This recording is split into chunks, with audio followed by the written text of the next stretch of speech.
They say good help is hard to come by, and that's doubly true, I think, for raiding. Hey, what's going on, guys? It's Jack, here to talk about rising through the ranks of guild progression. For those of you who want to be able to escalate and elevate your performance and getting into better guilds, this video is, of course, for you. One of the biggest things that I always hear over the years is players wanting to improve themselves, putting forth the extra effort to be able to improve their performance, keeping up with the race to world first, looking up sims, looking up theorycraft, all of that in advance, and then not really seeing their guildmates putting forth that extra effort to be able to improve their performance, and then getting frustrated with the guild as a result. Something very similar is what I experienced way long ago, probably around Mr. Pandaria time, when I first started the process of getting into better guilds, improving my own gameplay, and a lot of times it's not a straightforward path. I, at my highest, got to World 12th, but I also had lows of flunking my way through guilds and having to reevaluate and look at my own performance. And I wanted to give you guys these tips on how you want to elevate yourself and how you can go about that process. One of the biggest things I always tell people when they're looking at like mythic guilds, for a lot of people who are maybe like 1 to 4 bosses into Mythic Abaris at the moment, that if you're going to jump guilds, you're going to look for jumping maybe like 2-ish bosses over what you currently are at the moment. There is a lot to relearn whenever you're going into a lot of these mythic boss fights, and so if you already don't have a full mastery of the mechanics on heroic, you need to be able to walk into these boss fights with no excuse, with full expectations of what your job is to do before you actually do that. Now, getting through the door is probably one of the hardest things, because as you go higher, certain things matter more and certain things matter less. Parses, for example. If you're going into a guild, let's say right now, that's like 4 to 5 bosses into the raid or less on Mythic. This is a 9 boss raid if I remember correctly. Parses, probably going to matter a lot more for those guilds. Parses, whether they're for healers, tanks, DPS, people need to know when they're in these early Mythic raiding guilds that you just have a mastery or at least a decent understanding of your spec, what your job is, and you're more or less going to be able to see that through somebody's parses.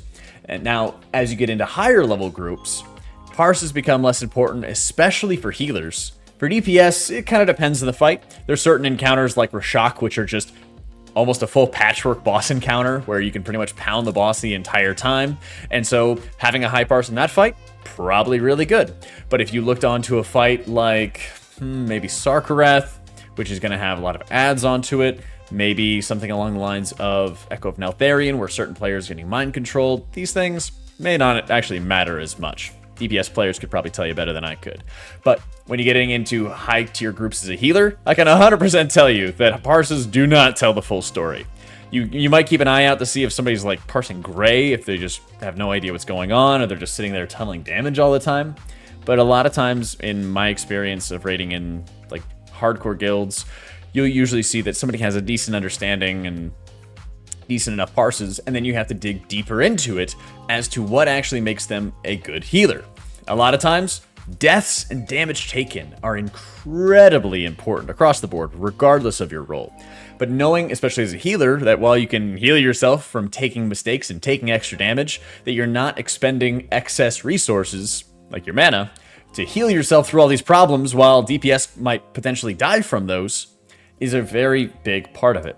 Now, your deaths are also not one-to-one, because your deaths early on in progression, let's say you're on Sarkareth or something, and there's a 150 pull boss, having a lot of deaths in the first 20 pulls, probably not the biggest of deals, but having lots of deaths in the last 20 to 30 pulls is a huge deal, because at that point, everybody should really know the mechanics. Everybody should know what their job is, and that is not only for a fight like Sarkareth, but also for especially important for fights that are very scripted. Fights like Rashok, for example, where you can place all of the fire plumes, make a very big difference. When you can notice that players are dying consistently to a fight like Neltharion, where you have to specifically position your volcanic hearts and not splash them onto other players, that's another really big highlight, so that players know what their job is and know what they need to do to survive. You start seeing a lot of deaths that sort of lends it to somebody not taking the extra time to be able to learn. When it comes to just healer parses in general, a lot of times they can be a joke. There's different times where certain healers are like the main character of your group, where they might get just optimal timings because that's just sort of how it works. Some specs might just be really OP for a certain fight, and so the other healers will work to support the group and just be adding damage. A good example, I would say again, is Sarkareth, where all of your damage on that encounter is valuable because the boss pushes not based off percentage, but based off time.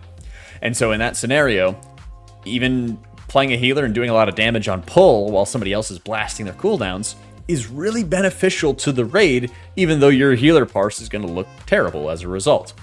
Being really efficient with your globals as a healer and finding when the good areas are for you to DPS, when the good areas are for you to heal, is an absolutely tremendous resource for finding out which players are good and which players are just playing for the big number on Warcraft logs.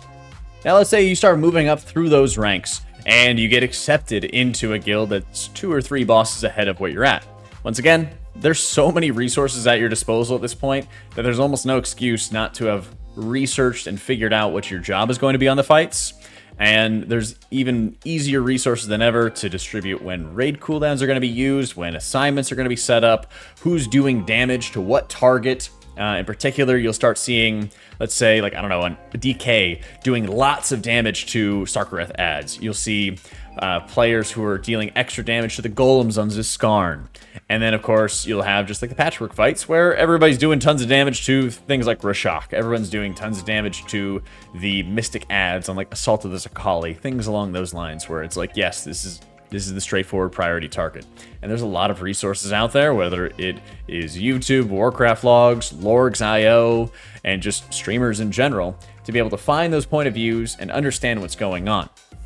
The other thing I would say once you get there is make sure the leadership is going to be competent. Because while they're going to be higher ranked and they're going to be in a higher position than you were before, leadership is a very mixed bag. People who know the limits of their raiders, who can respect their time, also put out the resources and put out the expectations for what everybody should be doing, makes a really big difference when you're raiding and raiding, especially for long hours with a team. Even if you're somebody who's raiding 2 or 3 days a week, you could still be committing upwards of 16 hours a week to playing with the same people all the time, and that's a really big commitment. And making sure that having an officer corps that knows what they're doing and is actually able to distribute, for example, the healer note and say, this is what our game plan is going to be when we go in tonight. Here's some of the priority. We need a lot of spot healing onto unstable flames targets on Ziskarn. Hey, we need a lot of healing on some of the the Volcanic Heart players on Echo of Neltharion. Okay, here's some of the players that are going to be running out and soaking extra spots of debuffs on Magmarax. All these things are going to be very important for us to follow. Let's make sure we're going to be on top of it, is going to be very important. Also, while a lot of players are really wanting to improve themselves, that often is the frustration from them to move on to better guilds. But once you get into that better guild, you can't stop learning. This is a mistake I've made over the years, I'm speaking from experience, is that you have to continue to be learning and continue to be open to feedback on how to improve, and also be the one pushing yourself to improve. I've had a lot of times over the years where, I mean, even most notably when I was in Imperative for 2 years, all of Shadowlands, people would join up and they would be the big fish in the small pond. And yeah, you could be a really good player when you're playing for 4 hours a night, but then when you have to play 12 or 14 hours a day for a 2-week period, giving it your all and just not dying in a lot of cases, that's insanely exhausting. And that can wear on people's mental, that can just wear on people's skills. And we had a previous video where we talked about the difference maker for what makes World First players so good. That's a really big part of it.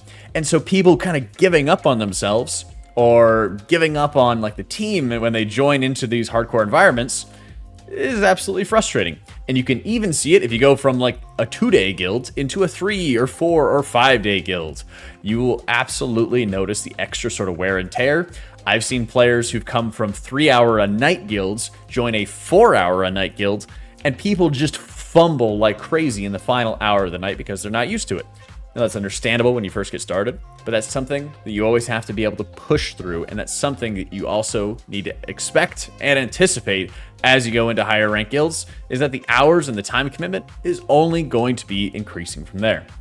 And so you need to be able to work cooperatively and not be competitive for example, with your other teammates who might be trying to help or try to distribute some of the weight. I think that's most notable in the healing core, because there's a lot of times where you might want to compete to be #1 on the meters, but that could be the exact opposite of what you need to be able to do when you're working towards completing progression on a boss fight. Notably, I mentioned Sarkareth is an area where all the healer damage matters a lot. And so you'll probably see parses. I saw them really notably out of Pop-Tart Corndog, where both their Holy Priests were blasting probably like 3 to 5k more damage than I did on my kill, because they were turbo putting all the faith into whichever healer had cooldowns up at those times, letting people dip a little bit more, and they're adding extra damage as well to be able to seal that kill. That makes a really big difference the higher in guilds that you're going to be going into, and it's always a sign of really good leadership and of just good healer players that you have on the team. And finally, it's all about the mental. I think Gingy said it best, where when it comes to his MDI team that has played together for a number of years and been the most decorated M+ team in existence, it's all about the effort. And that effort really comes from your mental strength. Being able to acknowledge that everybody is there for a combined purpose and a combined reason, and that working together and making sure everybody's giving their all is absolutely going to be the best way to success. And it also, when players are not putting forth that effort, it comes at the downside of everybody else in the collective. I think a lot of times today we're keeping in mind that, oh, I just got to watch out for myself. But in World of Warcraft, there's a lot of moments where you need to have that patience, the desire to continue improving once you get elevated and get promoted into these higher ranked guilds. Do the difficult tasks and prepare yourself for the difficult tasks, because there's a lot of times where dozens of players have already done this before you, and you can learn from that. You can kind of calm your mind, take your lumps, do the difficult, annoying duty, even if it doesn't look great on your parses, and then you learn. And that is going to be one of the biggest things that starts escalating you into better and better guilds, is then people recognize that you're doing the difficult, that you're doing the dirty work, and that on later pulls, you're not dying, you're not taking unavoidable damage, you're not hindering progress, and it makes a very big difference as you're continuing to move up the ranks, build relationships, network with people, get to understand who the great players are and the best players are out there. And a lot of times, they're the ones that can be the quietest as well. If you have any questions or anything I didn't address in this video, be sure to let me know in the comments down below. And also, a huge thank you to our patrons who are making all this content possible. If you'd like to join them, make sure you click the link linked in the description below as well. Thank you so much for watching, guys. Be sure to subscribe for more, and I'll catch y'all next time.